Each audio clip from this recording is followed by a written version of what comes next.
don't seem to have held up. I haven't Huh. a tough time getting them on Okay. Well, the you uploaded a whole bunch to, I think it was Dropbox at the time, and I downloaded a whole bunch. So I mean, I think I've got several years worth of recordings amazing. backed up on a thumb drive now, as well as else on my other backup drive. Yeah, and So, yeah, I still have a bunch in my Dropbox too. So, hmm in fact, I have so many thousands of recordings. It's like, what is the point of all this? Uh, you know, just keeping the past in in stasis there. But Yeah. We'll find good home for all those. yeah. Yeah. That's what I figure. All right. So, good morning, everybody. You're here with Bruce Rawles and Lynn Johnson, and we are reading Absence from Felicity, the story of Helen Sheckman and the scribing of A Course in Miracles by Dr. Kenneth Wapnick, PhD. And this has been a fascinating read so far. I'm here with hmm Bruce. There's a few other people here in the room. If anybody has any thoughts or comments as we go along, feel free to, stick up your hand and I'll ignore you. No, stick up your hand and I'll call on you. Just kidding. Okay, so so we're reading about Helen, and just to back up a page here. Um, uh, I've got one line underlined that might be good to back up a couple of paragraphs. Okay, Do a you couple want to do that? paragraphs. Yeah, let's do that. And Okay. So I have because, us on page 450 in the print version I have, which okay, is one of the earlier editions. And this is in chapter 16, which is Jesus, the way, the truth, and the life, and the section entitled, within that chapter, entitled Defenses Against Jesus and Against Love. And Ken's commentary was, so while Helen's criticalness of others was based on truth, her attitude of disdain certainly was not.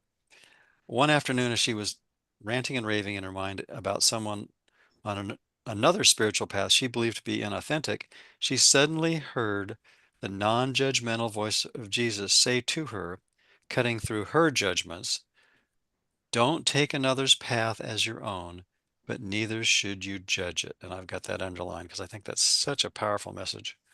Don't take another's path as your own, but neither should you judge it. In the presence of this loving and gentle correction for her judgment, Helen's anger quickly dissipated.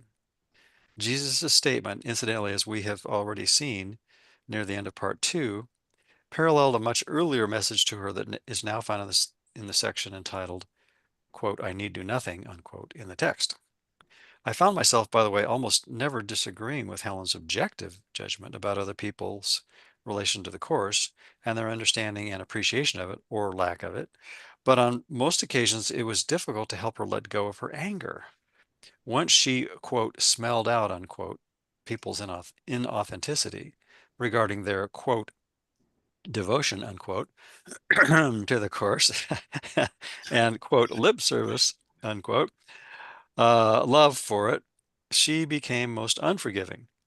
Helen always knew what it took for a person to follow A Course in Miracles, recognizing its call for selfless dedication to Jesus and to the depth of his teachings of forgiveness. Again, to her great credit, she never pretended to others to be an exemplar of what it said. In effect, she would say, quote, do what I scribed, not what I do, unquote. So I think those two paragraphs certainly merited repeating again. And now that provides the context for where we absolutely. left off. Yeah. And, it's so interesting. Uh, the uh, uh, the people that she was uh, getting upset with, uh, a lot of what appeared to be teaching A Course in Miracles, and had gone out and started their own even before they had actually been even able to do the whole all the lessons. I hmm mean, if I picked up the course today and I started teaching it tomorrow, I don't think Helen would approve of that. And I think that's kind of what happened Yeah. was, Yeah. people were doing stuff that she felt was, or she thought was not in alignment with the, how she saw that it should be. So Uh-huh. that line that you underlined about, um, the Don't take another's path as your own, but neither yeah, should you don't judge. take another, and but don't judge another's path either. Mm-hmm, mm-hmm. And I think that is so helpful in everything, not Oh just in yeah. this Oh yeah. world. That, so much of our upset in this world comes from our judgment of another person's path. Mm-hmm. How that's not very Christian. That's not what Jesus would have done. This is, I mean, really, because we don't know. I don't know what their did my daughter a message.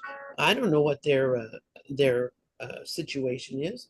I don't know. They might be on the verge of total enlightenment, Right. and the next word that's said to them could be the thing that tips them off. I Mm-hmm. don't know that. Neither do you. Nobody does. So, Mm-hmm.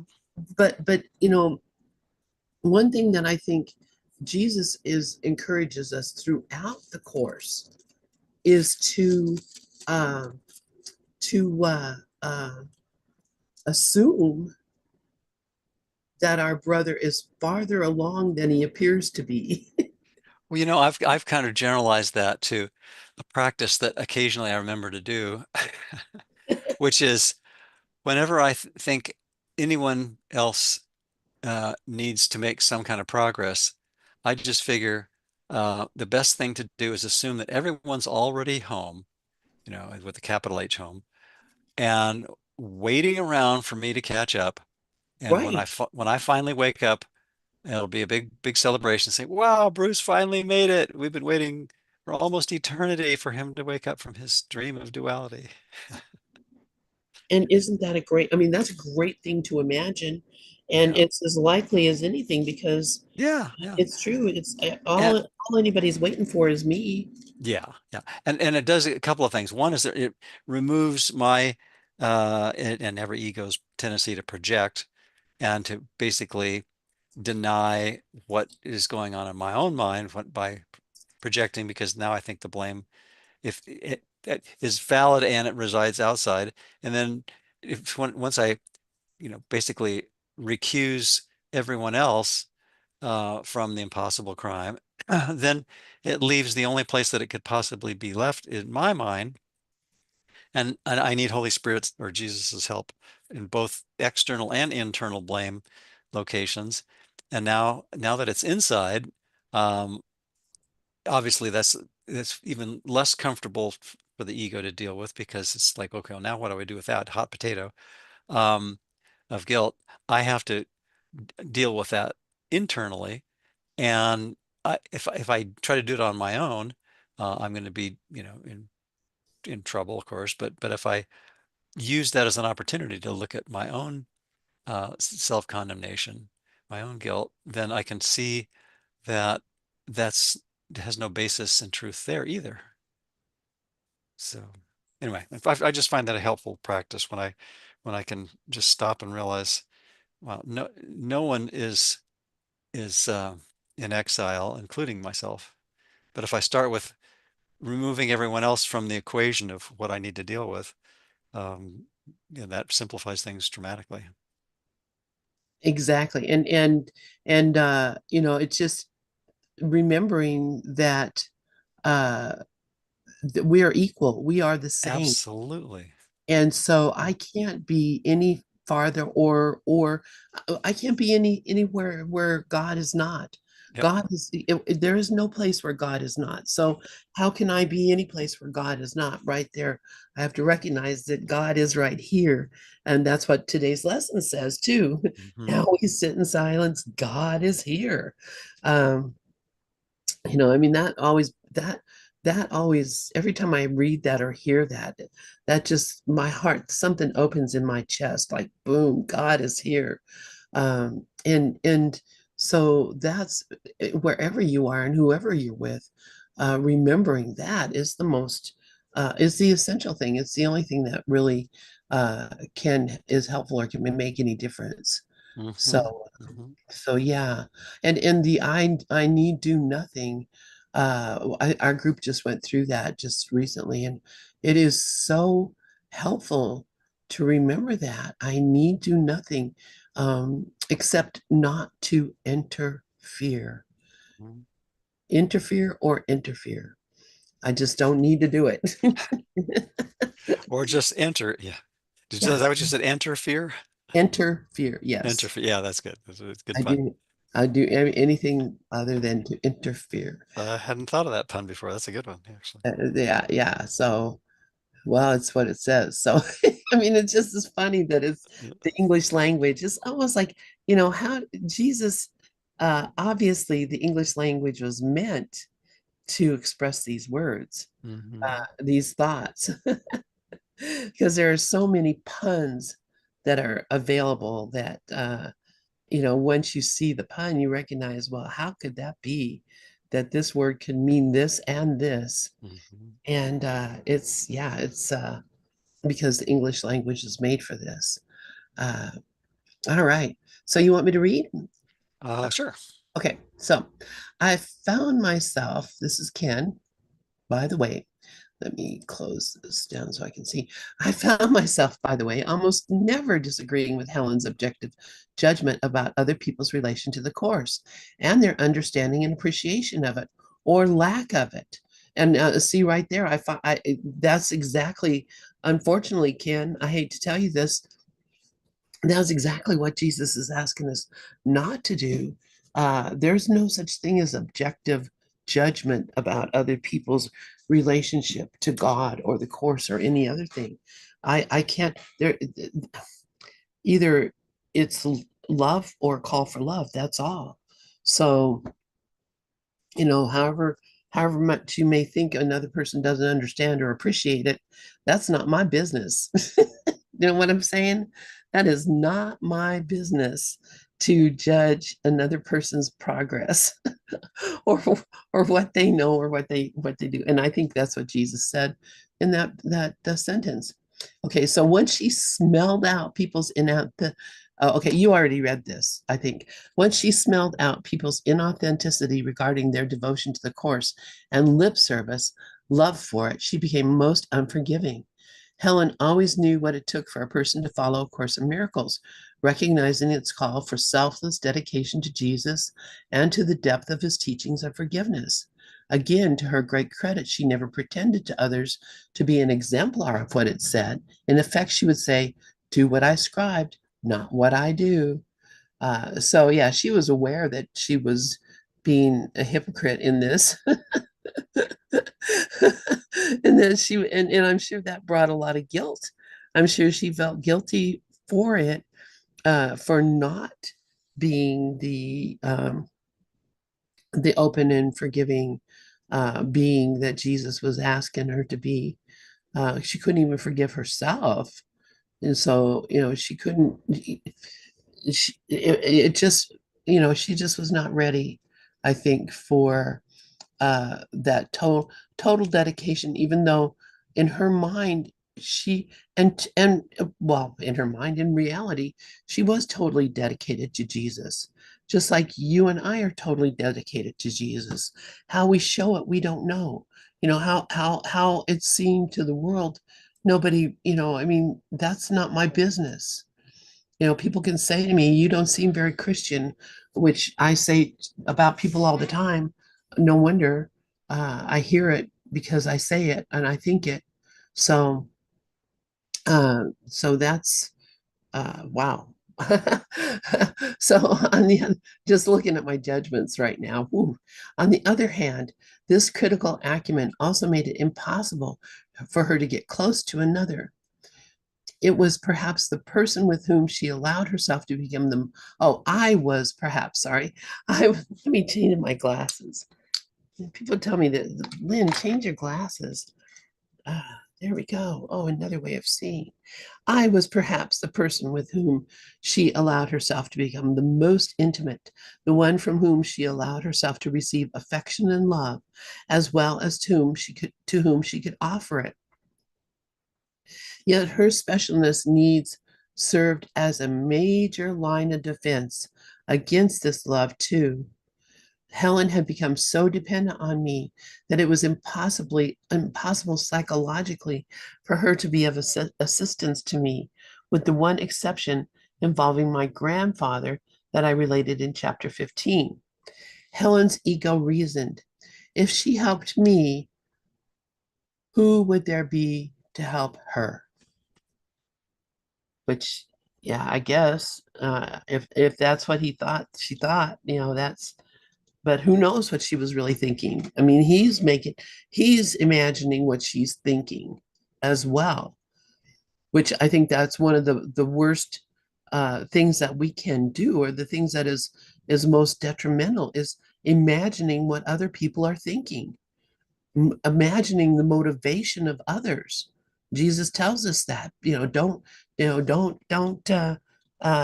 imagine what another person is thinking. So, although Like you were saying psychology, earlier, we have no idea what is in anyone else's mind. right? Yeah. So, and what Jesus encourages us in the Course of Miracles is to imagine that what they want is love, to imagine what they want is peace. And uh, if I find myself imagining they want something else, then that's not their problem. It's my problem. So that's why, I have to change the way I look at people in the world, situations in the world. I don't know. I don't know what anything is for. I heard that once. All right. Yep. We can all relate to that one. I don't know what anything, including this, is for. Oh, I remember once returning from a visit to my parents, commenting to Helen how sick my father appeared. He had a bad heart, and even though his health eventually improved and he lived considerably longer than doctors had predicted, at that point his condition did not seem favorable to a long life. Helen's immediate response, which practically blurted forth from her mouth, was, "What about me?"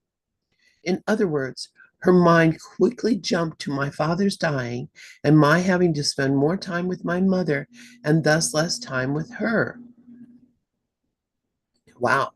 Yeah. What about me? Thus, while Helen could be, and indeed was, extraordinarily helpful to many, many people, she was not able to give of herself to me in that way. In fact, one afternoon, she was bemoaning that situation, apologizing for being so self centered that she could not be more of a help to me in my work. I reassured her that I really did not need such help then, but anticipating a future I was not specifically aware of at that point. Later on, after she had died, I would need her help for all that I would be doing. I therefore told Helen that I knew then, after her death, she would be more than available to me.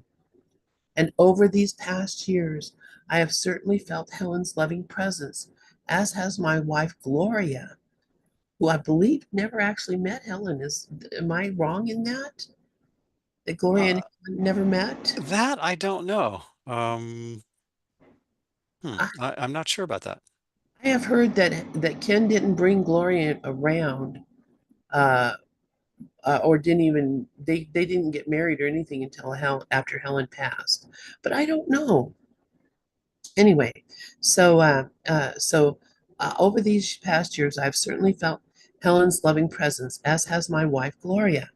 We both have experienced Helen's gentle and guiding support in all we have been doing with the Foundation for A Course in Miracles and its Academy and Retreat Center in Roscoe, New York. Of course, that's no longer there. Um,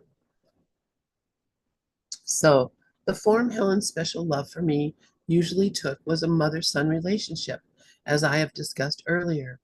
I was indeed the son Helen never had.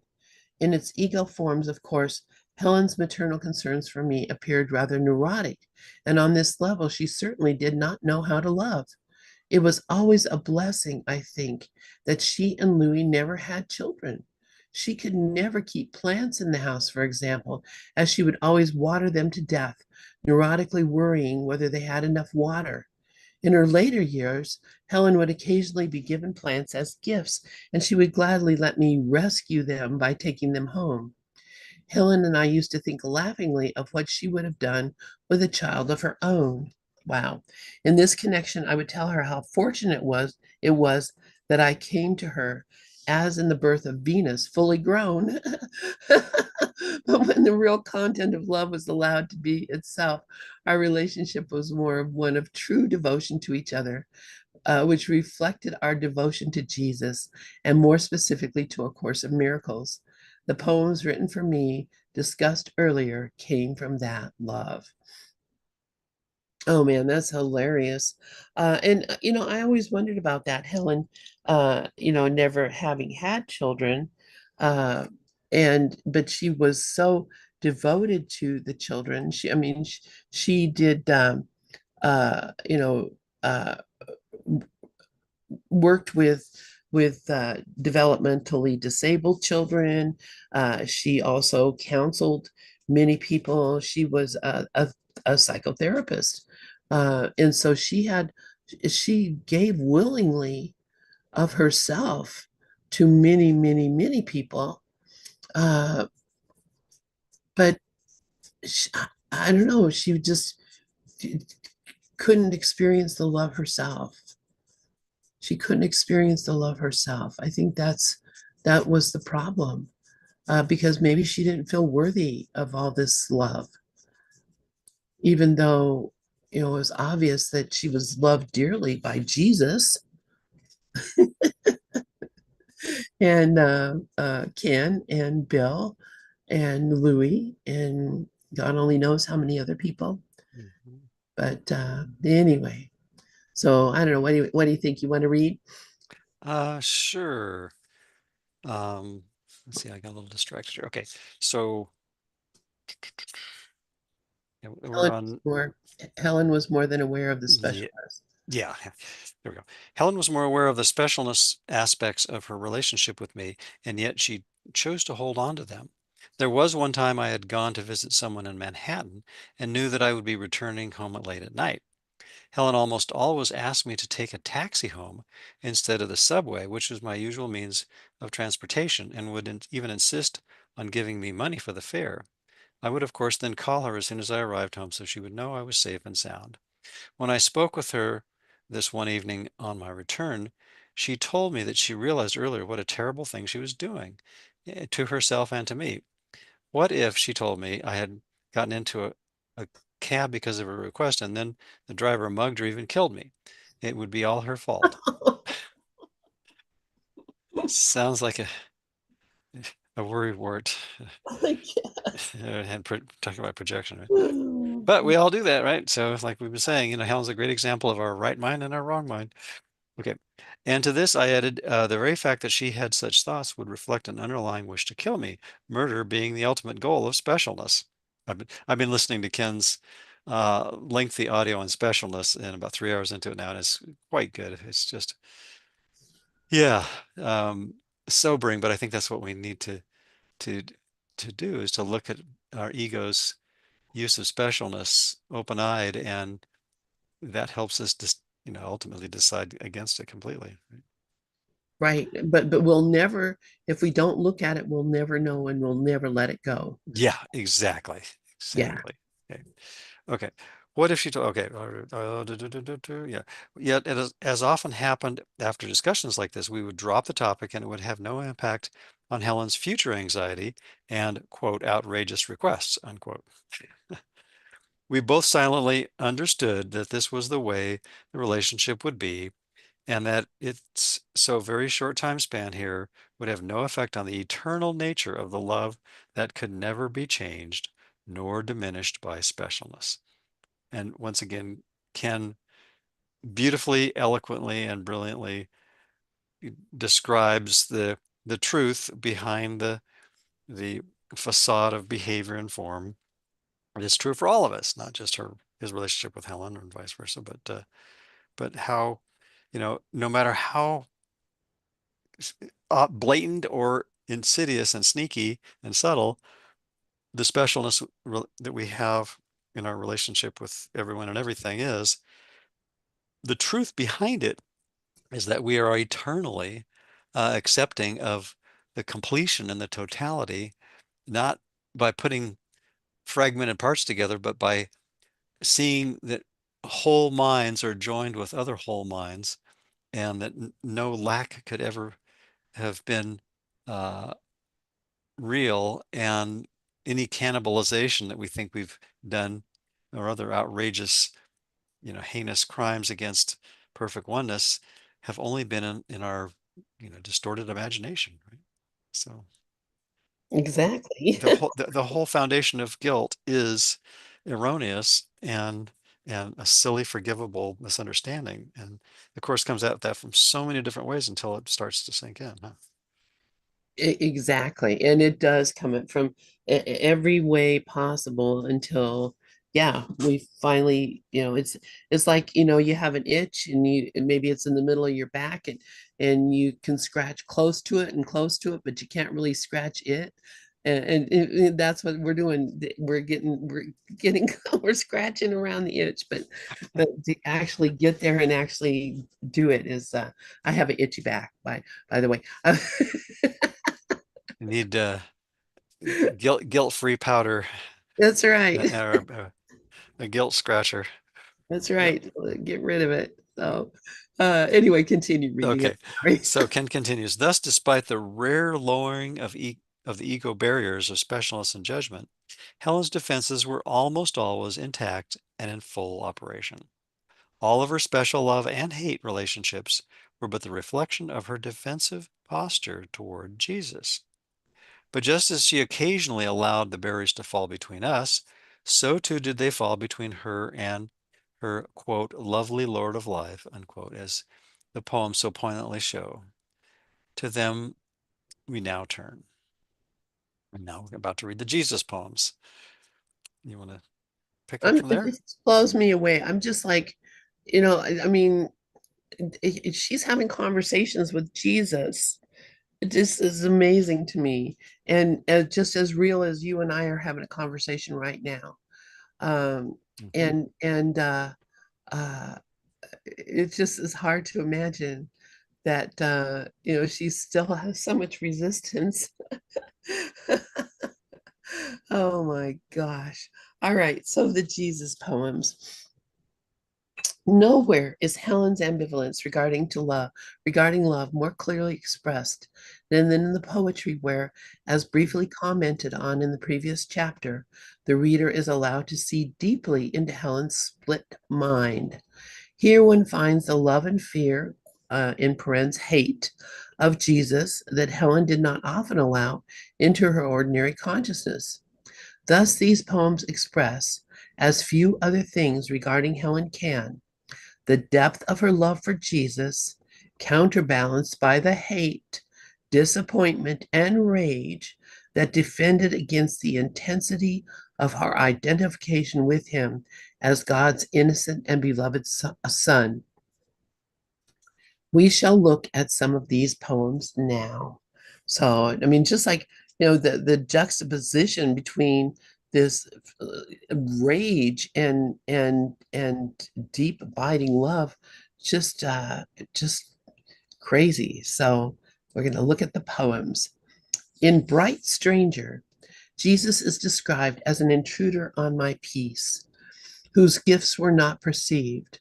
Quote, I tried to shut him out with locks and keys that merely fell away before his coming, unquote. These locks and keys can be understood as Helen's defensive system, which included her fear and hatred, as is seen in The Second Chance, a poem called The Second Chance.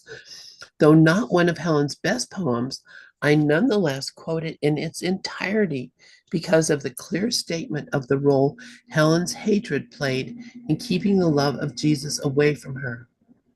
The reader, incidentally, may note the use of the star symbolism in the second stanza, an important personal symbol for Helen. As noted earlier, in addition to its use in the chorus to denote Christ or the light-filled presence of God, the star represented Jesus to Helen as well. Hmm. In fact, Helen had been told by Jesus to go to a jewelry store in New York where she could find a gold star he wanted her to have. It was not the store she would have personally chosen, but she followed instructions and sure enough found just what she wanted.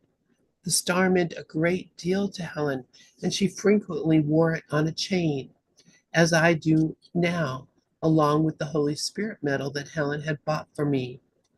Here then is the poem. I have betrayed God in many ways. Throughout the bitter nights and secret days, my hate drove deep into my mind and tore away the little love I had in store. I watched it go without regret, for I did not perceive how much I lost thereby. With hatred as a friend, I did not fear to lose it for a God I held more dear. For now I seemed secure, by hate held fast, and feeling I was safe from love at last. The eyes of Christ looked steadily on me as if my secret hate he did not see. I hugged it tight and hid it in my heart, and still I held it from his love apart. Until one day my eyes met his, and then my fingers opened in my heart. And when I looked away, a star was in my hand, another in my heart. I listened, and his voice said silently to me, now go and hate no more. And I said, be it so. From the Gifts of God, page 48. Wow, that's a beautiful poem. I don't know what Kim's thinking. That's an astounding poem. It's so beautiful. It's so clear and so Mhm. expressive of the conflict. Oh, yeah, Wow, very much so. it's amazing, amazing. Yeah, I mean, she didn't really, in both the writing of the text as well as her own so-called personal poems, didn't, hold anything back. I mean, she was uh, very much the open book. Very honest Yeah. in, yeah, no matter if it was painful, which apparently it had to have been. Well, yeah, and it's a painful, like the ego is a painful thought system. I mean, um, it's the premise is that sin, guilt, and fear, and pain and suffering are all a package deal. And if we buy into any one thought in the ego, we've bought into the whole thing, and at least on a moment by moment basis. Yeah, yeah. And that's why we have to be aware, alert, you know, 5 minutes every hour. We need to be paying attention, being Yeah, vigilant. and that's a warm-up exercise for basically at some point seeing the total absurdity of the dualistic dream of the ego and saying, I actually don't want any of this ever. And but that's, unrealistic until we're way up the ladder, and that's the last rung of the ladder, really, isn't it? I mean, because if we try to do that and just say, "Oh, I'm going there today," we're skipping. You're probably, we're skipping over steps, and yet we know that at some point, the more we look honestly and objectively and calmly with Holy Spirit, which is the only way we can really do it, the more we're going to see how we really never wanted any of the shabby toys of hell that the Right. ego offers, right? Yeah, and you think that with um uh our experiences in this world, this not wanting it would have come up pretty quickly. But Hmm. but the thing about the Son of God is we have endless energy and if we decide as we did to be curious about what it would be like to live in a world where God was not there or in charge or whatever. I mean, look at what our curiosity has created here, has made this vast illusion that has layers upon layers upon layers of uh, you know, falsehoods based on the same basic insanity. It's the same premise over and over. And again, it's like watching a soap opera or any kind of a serial or reading romance novels or Western novels or science fiction novels, whatever it is. Basically they have the same story. It's over and over and over again. Mhm. Good guy, bad guy, evildoer, Oui, uh, they. victim. I mean, Hmm. it's every over and over and over and over, and it seems like we never get tired of it. That's the reason we keep doing it. We never get tired of it. We keep saying, "Oh, I can't stand this. I don't want this world anymore. It's just too much." Politics or Gaza or what's going on, whatever, whoever I'm being attacked, I'm just so tired of it. And yet I am, if you stop that attack, I'll go find another place to be attacked. I'll go find someone else to let me down. I mean, because the ego is just addicted to the drama. Hmm. And as long as I buy into that, which I do on a regular basis, I can always say no when these thoughts come up. And of course, more and more and more and more I do.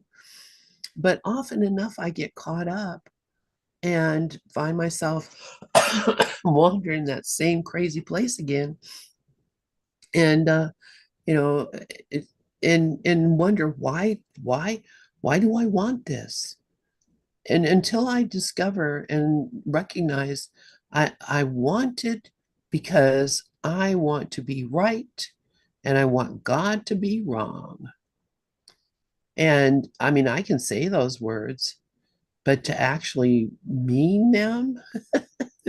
That's it, isn't it? I mean, that's our challenge, and it's going to take however long it takes, but from Jesus or Holy Spirit's perspective, we're almost done. I mean, because that part of our mind already sees the whole way out, and it's just by more and more consistently and frequently forgiving ourselves for what never changed our reality eternally. Yeah. And being open and aware that it absolutely is possible. And not only is it possible, it's necessary. And Yes. so, it's inevitable that it Hmm. will. So why not today? Why not? Why, why not now? When you said not only possible but necessary, kind of reminded me of that thing in the "As for the rest" section in the back of the book, where it says, you might not have occurred to you why trusting the Holy Spirit is such a good idea. It says, not only does it give you answers that you wouldn't have come up with on your own to finding peace. It's literally the way out of hell for you. It's like, oh yeah, that that might come in handy. Because we've made this labyrinthine, hellish, infernal thought system, and we don't see any way out. And we're not going to see any way out as long as we buy into ego's propaganda on a routine basis. And the more we question it, the more we're really trusting Holy Spirit's correction, which is, I could, you know, I'm not upset for the reason I think, and I could see peace instead of this. These actually do work when I practice them No, more and more consistently. Yeah. it's so Yeah. crazy. Hmm. Oh, why, do I keep myself in this place, in this crazy place? Um, so let's see. You want me to keep on reading? We have a few more minutes. Yeah. So, okay. All right. So, the fear in Helen's mind that would, quote, protect her from Jesus's love found consummate expression in Stranger on the Road, perhaps her most moving poem. Here, more than any other place in the poetry, we see how the presence of Jesus represented the undoing of her ego's thought system of guilt, misery, and death.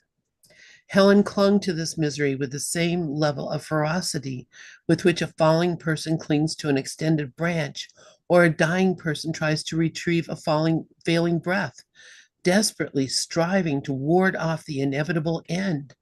The poem describes Helen's struggle not to believe in the risen Jesus as a way of preserving her own ego life.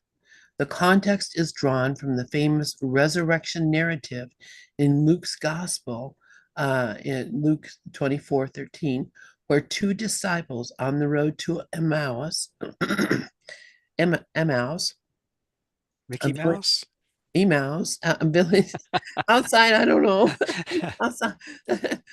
I only read them, I don't, Mickey Trackpad? someplace around the road. I every time I read this Stranger on the Road, I think about the Doors and Riders on the Storm. Oh yeah, yeah. Yeah, yeah. I hadn't thought of made that connection. That's good. But yeah, you don't want to either.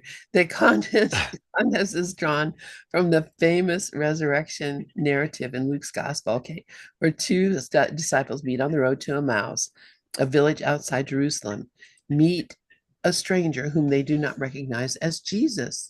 They relate to him the recent events of the crucifixion and the empty tomb.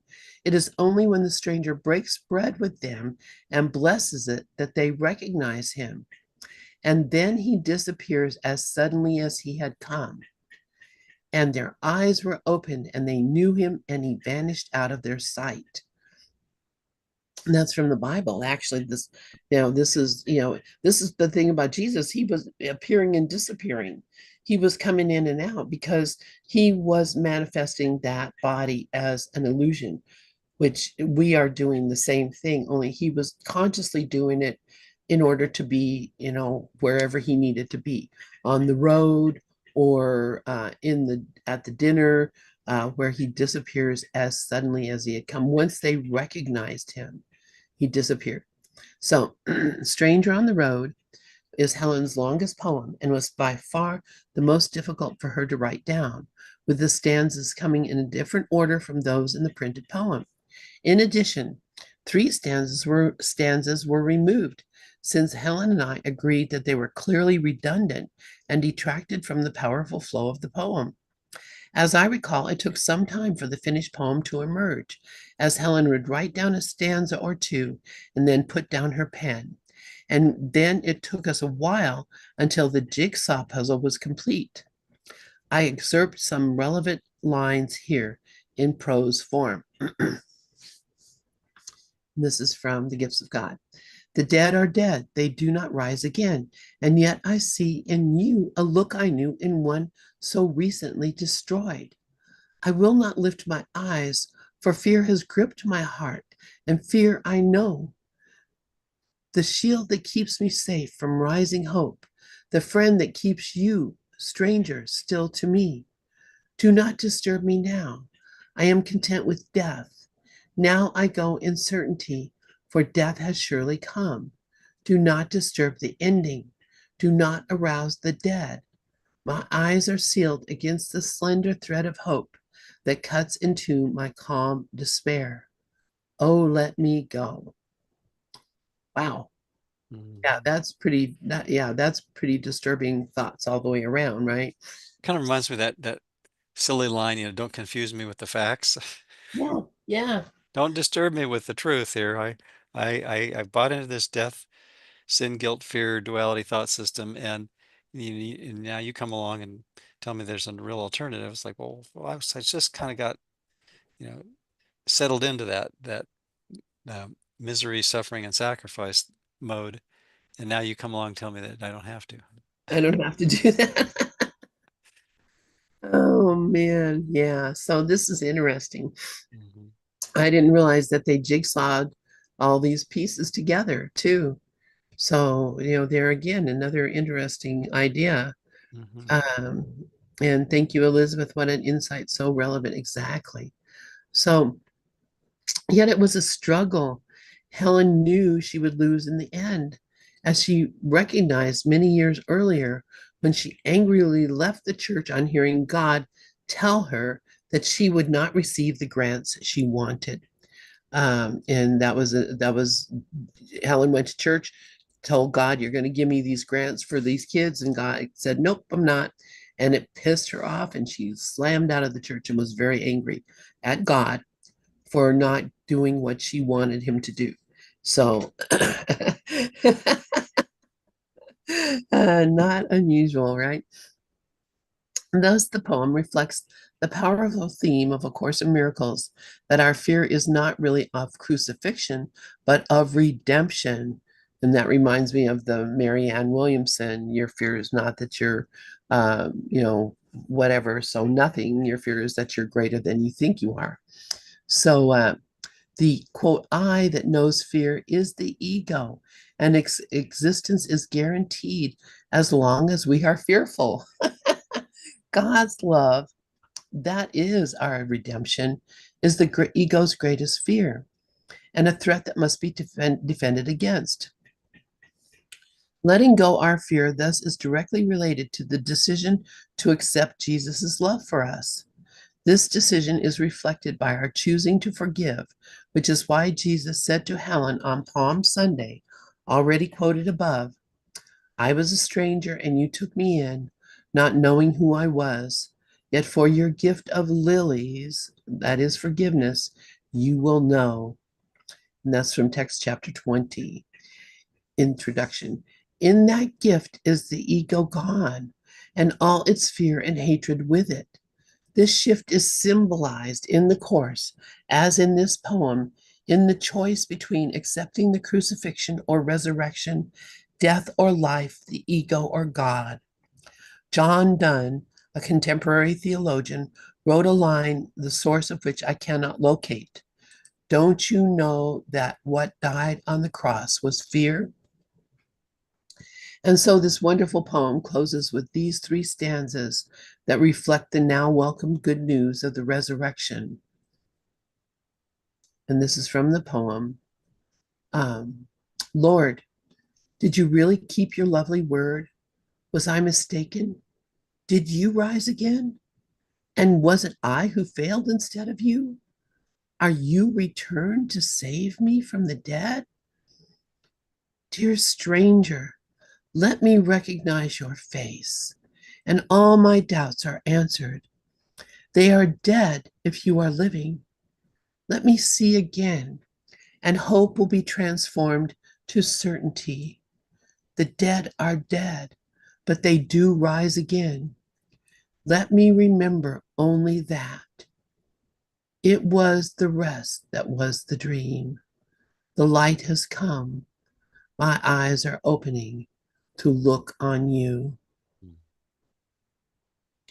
Oh, Wow, that is just powerful, huh? very, very powerful. Very Mm. powerful.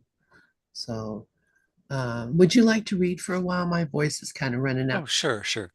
And I'll probably leave a little early again because our School for Course in Miracles classes are starting up again in about 10 minutes or 8 minutes. Okay, good. Okay.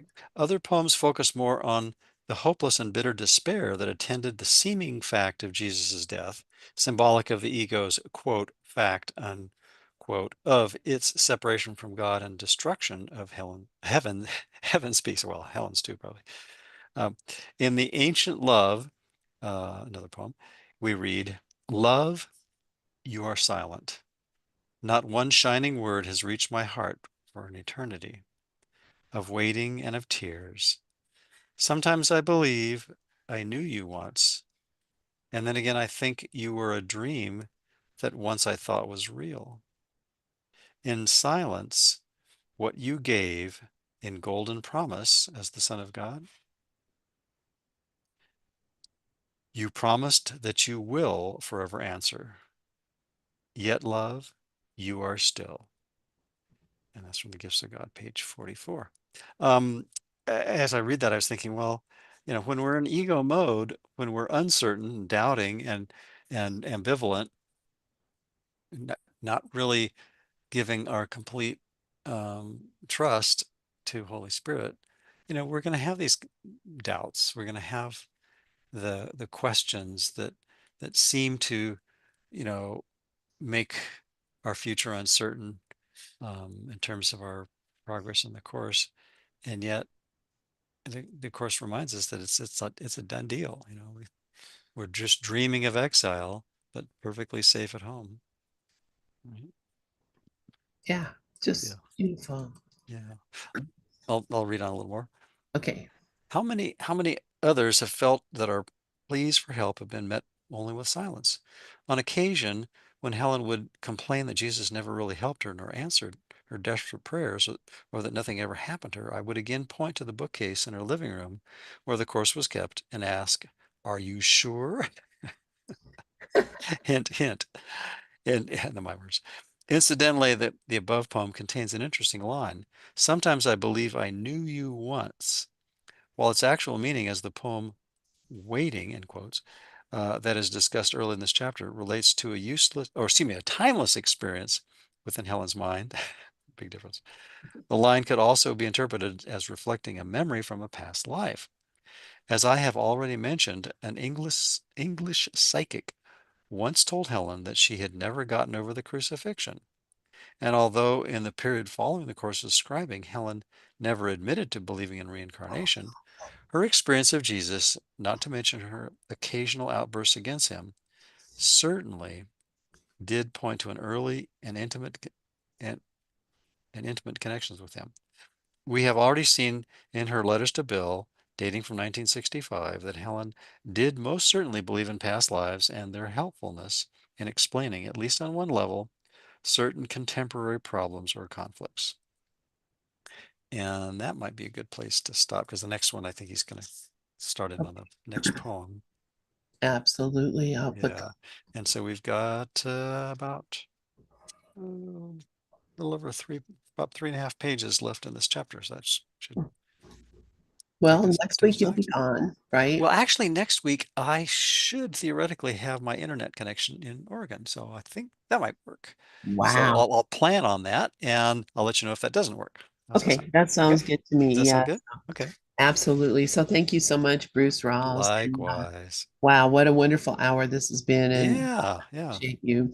Well, as So, always, thank you. Thank you so much, Lynn, and love to you and all. And unless something changes in my schedule, I will see you next week and looking forward to picking up where we left off.